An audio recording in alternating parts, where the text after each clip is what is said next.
Hi, my name is Paulie Z, and in this video we are going to learn the intro to Whole Lotta Love by Led Zeppelin. Now this is one of the coolest riffs ever written, but it's also one of the those riffs that 9 out of 10 people play. I don't want to say wrong, but not 100% accurate, because there's a little trick in there that a lot of people miss. So I'm going to show you that in just a second. But enough talk, let's just play the darn thing. Okay, so what is this little trick that I'm talking about that eludes most players when they learn this song? Well, basically, it's a bend that Jimmy does. Jimmy Page, when he's playing, most people play the riff like this, right? And that sounds pretty close. I mean, most people would say, oh yeah, that's it. But the truth is, it's not single notes. Right there, that is not a single note. He's actually playing two notes and bending one of them so that it actually goes a little out of tune. You hear that? Listen again. And that creates this very sort of eerie, creepy sound, almost like an air raid siren or something in a war. But there is definitely an emotion that is attached to that you can't get if you just play it straight. All right? And so if you want to play it authentically like he does, and to get that feeling, you're going to have to do it that way. So I'm going to show you how to do that. First thing we do is we're going to slide with our third finger up to into the 7th fret of the 6th string. So that's here.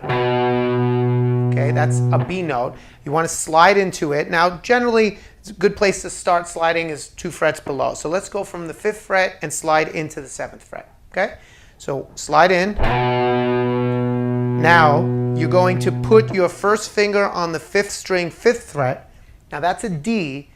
And at the same time, this is the trick, also play the open D next to it, the 4th string open. So you have D and D.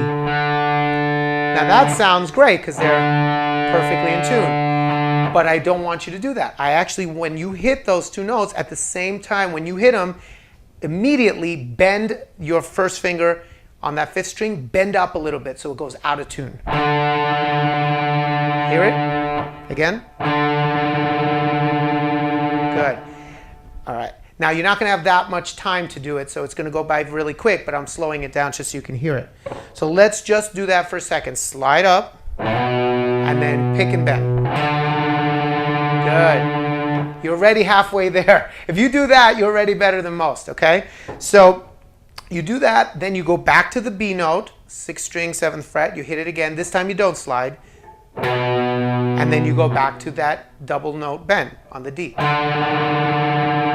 So you're basically playing that pattern twice, but the first time you slide in to the B, the second time you don't slide in. So let's just try that for a second. I'm going to go real slow. Good. That's the first half of the riff. Once you get that, then all you have to do is, it's going to be an E power chord and an open E chord, back and forth alternating, but it's a 16th note pattern. We'll get to the rhythm in a second. Let me just show you what the chords are, and then we'll dive deeper. All right, so an E power chord on the 5th string, what you do is you take your first finger, put it on the 5th string, 7th fret, and your pinky or your third finger, it's up to you. I'm a pinky guy when it comes to power chords. Put it on the 4th string, 9th fret. Together that makes that nice E5 power chord. And all you do here is you hit that E power chord one time, then you hit the 6th string open, which is the low E, 3 times, but muted. That's another key to this. Make sure you mute it, okay? So 1, and then 3. And again, but without stopping. So it'd be like this. Like that. Just get that.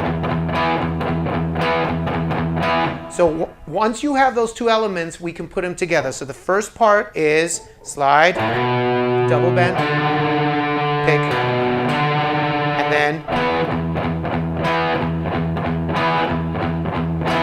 okay? And then you repeat. But rhythmically, we need to know when to play these notes and how many times to do that E power chord. So let's discuss that real quick. The whole riff is based on a 16th note pattern. All right, so if the beat is nice and slow, but the riff is in 16th notes. So we would start with the first 3 beats of silence would be silent. So it would be 1, 2, 3, and then the first 2 notes that you pick, okay, that would be and of the 3rd beat. So what does that mean? If you're not too sure, let's break it down. Let's not count in quarter notes. Let's count 16th notes. Let's go 1 E and 2 E and 3 E and right there. There's the and So if you count in 16th notes, you can pick out where that and is. So that would be the first 2 notes. And 1 E and 2 E and 3 E and 1 E. Again, let's just do that. 1 E and 2 E and 3 E and the holds over to beat number 4. So you'd be and that goes over beat number 4. So you don't play beat number 4. Let's try that again. 1 E and 2 E and 3 E and see how I held that over beat 4? Now the next 2 notes, when you do it again, so we have and then you do this, you do that again, that's on the E and of the 4th beat. What does that mean? If you're not following, and this is new to you, let's take it nice and slow, but it's very important to understand if you really want to play it right.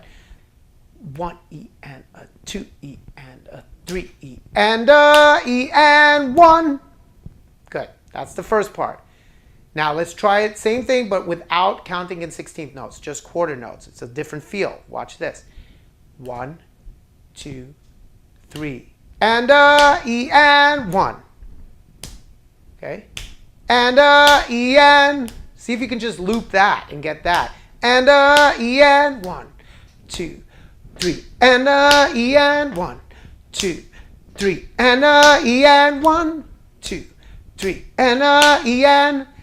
Once you feel comfortable saying it, then start playing it. 1, 2, 3, and E and 1, 2, 3, and E and 1, 2, 3, and E and 1. Faster. 2, 3, and E and 1. Okay? Once you've mastered that, the next part is super easy because it's just 16th notes. When you hit that 1, that power chord, 1, all you do is count 16th notes.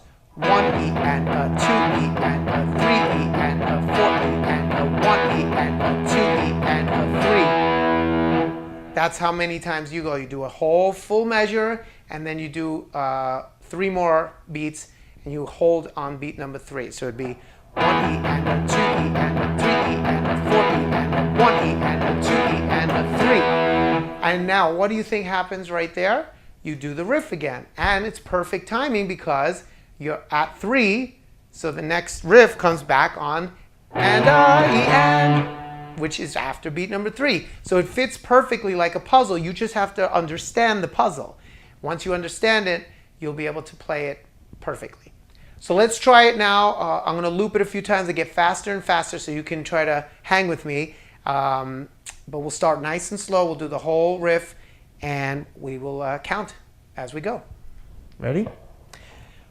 1, 2, 3, and E and 1 E and 2 E and 3 E and 4 E and 1 E and 2 E and 3 and E and 1 E and 2 E and 3 E and 4 E and 1 E and 2 E and 3 and 1 and. Oop, I messed up there. My words, but I played it right. And 3 and E and 1, 2, faster now. 1, 2, 3 and E and 1, 2, 3, 4, 1, 2, 3 and E and. Now don't count, just feel it.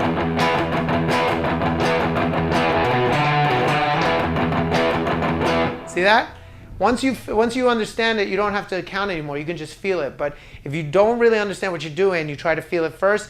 Unless you just naturally have that gift and you just get it right away, you're most likely not playing it 100% right. So it's better to understand what you're doing. And even if you do have the natural gift, it's still better to understand what you're doing, because then you can explain it to someone else.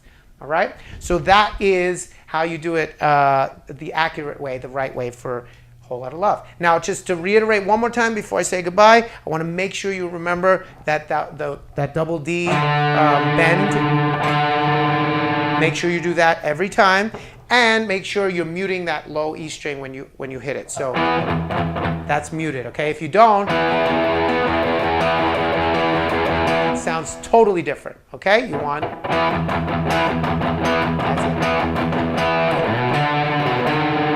that's it. That is Whole Lotta Love, the right way. Okay, that's all for now. If you like this video, please click like, share it, subscribe, and leave a nice comment. Also, if you click the link below, you'll have access to more free videos, as well as a ton of live footage and my premium training courses. As always, it's been my pleasure working with you. See you soon.